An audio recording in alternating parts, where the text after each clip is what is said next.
The rain and the wind are here. I'll tell you how long this storm is expected to last. Plus, tech CEOs are questioned about the dark side of social media. I'm Diana San Juan. Let's get you synced in. Hope you're staying indoors, guys, because the latest storm has hit the Bay Area and it's brought some rain and pretty gusty winds, enough to cause some damage and even some injuries. A girl was taken to the hospital after being trapped under a tree that fell down in Saratoga. She was hurt, but is expected to be okay.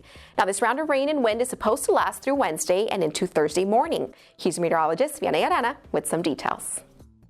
We remain under a microclimate weather alert as we continue to see this storm push through into the evening overnight hours. Expect to see moments of heavy rain at times with a chance for isolated thunderstorms, but I do want to go over some watches and advisories and warnings that you should know about. Now, we're going to start out with the flood watch. As the rain rates pick up, there is a likelihood that we could see some localized flooding, especially in the usual spots, ponding water on the roadways. We're also going to monitor for a quick rise in our streams and river flows. Now, we do have a flood watch in effect through tomorrow morning. We've also seen gusty winds, and that high wind advisory will remain in effect, along with the high wind warning, not only for the Santa Cruz Mountains, but also San Francisco and parts of the coastline as well. We've seen gusts upwards of 40 plus miles per hour. Paired that with saturated soil, and that could mean more downed trees and the possibility of some power outages, so be prepared for that.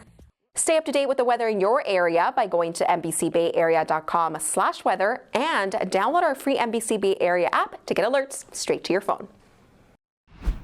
Let's go over to the peninsula now, where police arrested a man they believe shot into a church on Tuesday. It happened at St. Augustine in South San Francisco at around 1:30 p.m. As you can see, some of the windows were completely blown out. Thankfully, no one was hurt, but it was concerning to neighbors who say it's normally a pretty calm area.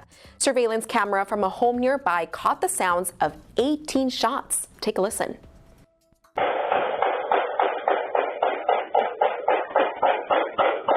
It feels heartbreaking, frustrating just to hear those sounds because it's really scary, sadness, and also a little bit of frustration because what did the church ever do to you? Police arrested 22-year-old Jabari Sharville Augustine of San Francisco early Wednesday morning. He could be facing attempted murder charges.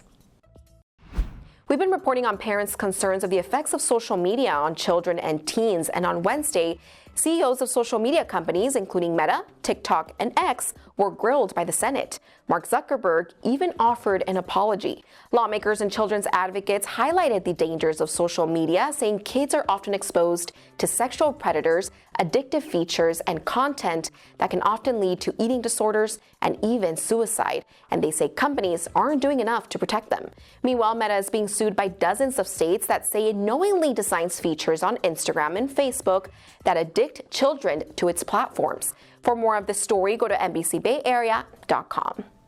All right, guys, that is it for me today. Thanks for watching.